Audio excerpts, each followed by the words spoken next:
السلام علیکم۔ آپ دیکھ رہے ہیں دا ورلڈ آف آرٹ۔ میں ہوں صوفی عمر راز۔ آج ایک خوبصورت ویڈیوز کو لے کر آپ کی خدمت میں حاضر ہیں۔ آپ سب کو خوش آمدید۔ آج ہم پاکستان کی نامور مصورہ شائستہ مومن صاحبہ کی زندگی پر بات چیت کرنے جا رہے ہیں۔ آپ ایک سچی کھری فنکارہ ہیں۔ آپ نے ایک انٹرویو میں اپنے بارے میں کچھ اس طرح سے بیان فرمایا اپنے بارے میں: میرے والد صاحب 4 سال کے تھے جب وہ آزادی کے وقت اور تب بھی اپنے والدین کے ساتھ پاکستان تشریف لے آئے تھے۔ والدہ پاکستان میں ہی پیدا ہوئی، لہٰذا میرا آبائی شہر کراچی ہی ہے۔ یہیں زندگی بیتی۔ بچپن کھلونوں سے زیادہ کتابوں کے ساتھ گزرا۔ والد شاعر تو تھے ہی، لیکن آج کل کے شاعروں جیسے بالکل نہ تھے۔ مطالعہ ان کا اوڑھنا بچھونا تھا۔ میں گھر میں سب سے بڑی بچی تھی، لہٰذا میرا قدرتی رجحان بھی کتابوں کی طرف ہی رہا۔ تعلیم جیسے تمام لوگ بچے حاصل کرتے ہیں، اسی طریقے سے میں نے بھی کی۔ So called English medium school, جو نہ انگریزی سکھاتے ہیں نہ اردو۔ یونیورسٹی میں آنرز کر رہی تھی فلسفے میں، تب شادی ہو گئی اور پڑھائی ادھوری رہ گئی۔ کالج کے دوران ہی مصوری سیکھنا شروع کی تھی۔ شوق جیسے سب کو ہوتا ہے بچپن سے، مجھے بھی تھا۔ میٹرک کے بعد ہی طے کر لیا تھا کہ یہی کام کرنا ہے۔ چنانچہ والد اپنے دوست اقبال مہدی کے ہاں لے گئے۔ وہاں کوئی 2 سال پین اینڈ انک سیکھا اور پھر شادی مصور سے ہو گئی تو ایک مستقل تعلق مصوری سے جوڑ لیا۔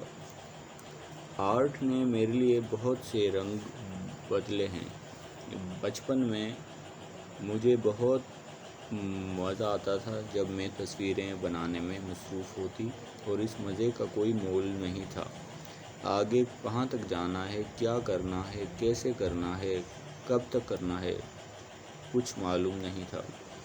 جب مصوری سیکھنے کا ارادہ کیا تب بھی نہیں معلوم تھا کہ کیریئر کیا ہوتا ہے، پیسے کیسے کمائے جاتے ہیں، اور آیا میں اس کام سے پیسے بھی کما سکوں گی یا نہیں۔ سچ تو یہ ہے کہ پرواہ بھی نہیں تھی، بس جنون تھا۔ پھر یہ پین اینڈ انک کرنے لگی تو اپنے ہونے کا احساس ہونے لگا۔ میں 21 سال کی تھی جب دوشیزہ ڈائجسٹ میں السٹریٹر کی جگہ میرا نام لکھا گیا، اور بہت اچھوتا لمحہ تھا۔ اب آرٹ میرے لیے میری پہچان بھی تھا۔ والد کے مالی حالات ویسے ہی تھے جیسے سچے فنکار کے ہمارے ملک میں ہوتے ہیں۔ اپنی تعلیم کا خرچ مجھے خود ہی اٹھانا تھا، لہٰذا اب آرٹ میری سپورٹ بھی تھا اور سہارا بھی۔ بہت چھوٹی عمر میں مصوری کے سہارے اپنے پیروں پر کھڑی ہوئی۔ پھر جب پینٹنگ کرنا شروع کی تو اپنے ارد گرد عورت کی گمشدہ شناخت کو موضوع بنایا تو آرٹ میرے لیے اظہار کا ذریعہ بنا۔ پھر اس معاشرے میں ترقی کرنے کے لیے پھر سے آرٹ کو سہارا بنایا اور اس نے خوب ساتھ دیا، لیکن اب اس موجودگی وقت میں مجھے لگتا ہے کہ میں مطمئن نہیں ہوں۔ مجھے کچھ کہنا ہے، کچھ بات کرنی ہے جو میں نہیں کر پا رہی ہوں۔ آرٹ آج سوالیہ نشان بنا ہوا ہے، مجھے اس کا حق بھی ادا کرنا ہے۔ آرٹسٹ میں کسے کہوں گی، یہ بہت مشکل سوال ہے۔ مجھے لگتا ہے کہ ہم گمشدہ قوم ہیں، ہمارے راستے کھو گئے ہیں۔ اگر دائرہ وسیع کرنے کی اجازت دیں تو میں سمجھتی ہوں کہ میرے والد سچے فنکار ہیں۔ مجھے فن کی ہر صنف ایک سی ہی لگتی ہے۔ وہ شاعر ہیں، لیکن اگر وہ مصور بھی ہوتے تو آرٹسٹ کے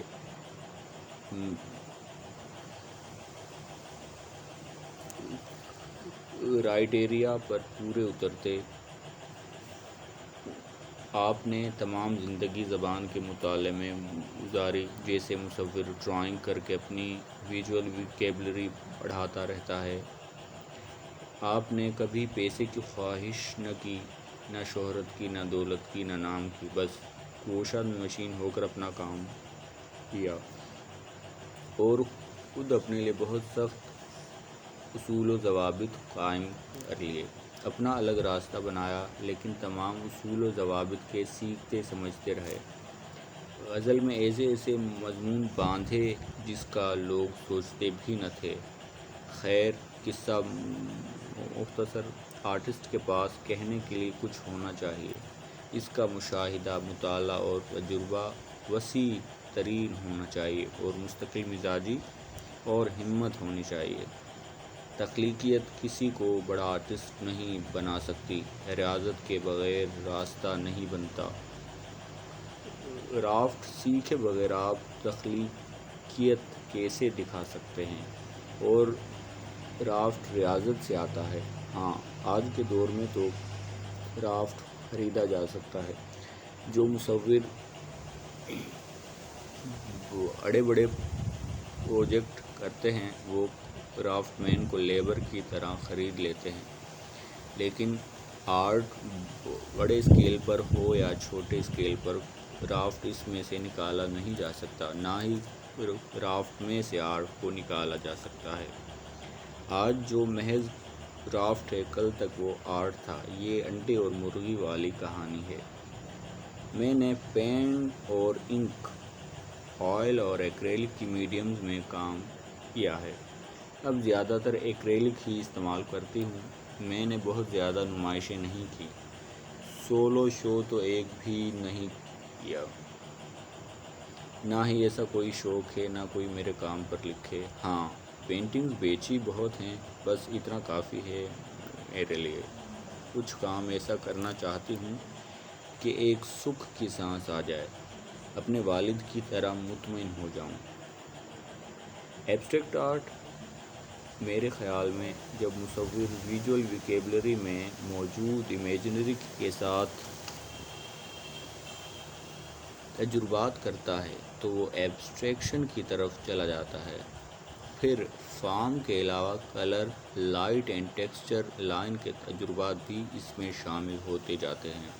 کبھی مصور چیزوں کو سمپلیفائی بھی کر سکتا ہے، کبھی اپنی بات کہنے کے لیے اشاروں، کنایوں کا سہارا بھی لے سکتا ہے۔ یہ ساری کہانی میں کی ہے، انفرادی شناخت، شخصی آزادی کہ میں یہ ہوں، اور پھر وہ یہ میں ہو جاتا ہے۔ یعنی ایک لیول پر وہ ابلاغ نہیں رہتا بلکہ خود کلامی ہو جاتا ہے۔ اس موضوع پر بہت طویل گفتگو ہو سکتی ہے، لیکن میرے خیال سے اتنا بھی کافی ہے۔ یہ تھی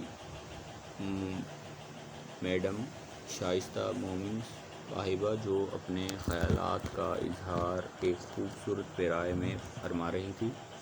یقیناً آج کی ویڈیو آپ کو بہت اچھی لگی ہوگی، اور ایسی بے شمار ویڈیوز دیکھنے کے لیے، سننے سمجھنے کے لیے اور سیکھنے کے لیے آپ ہمارا YouTube channel the world of art by Sufi ضرور لائک، شیئر، سبسکرائب کیجیے، اور اپنی خوبصورت رائے سے ہمیں کامنٹ باکس میں نواز کر شکریہ کا موقع دیجیے۔ ہمارا یوٹیوب چینل نوجوان آرٹسٹوں کی تعریف و توصیف اور ان کو خراج تحسین پیش کرنے کے لیے ترتیب کیا گیا ہے، جس کا مقصد آرٹ کو فروغ دینا ہے اور نوجوان نسل کو آرٹ کی تعلیم و تربیت اور اس کے علاوہ ان کے علم میں اضافے کا سبب بننا شامل ہے۔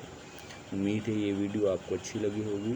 اس ویڈیو کو آپ اپنے دوستوں میں ضرور شیئر فرمائیں تاکہ وہ بھی بہت کچھ سیکھ پائیں آپ کی طرح۔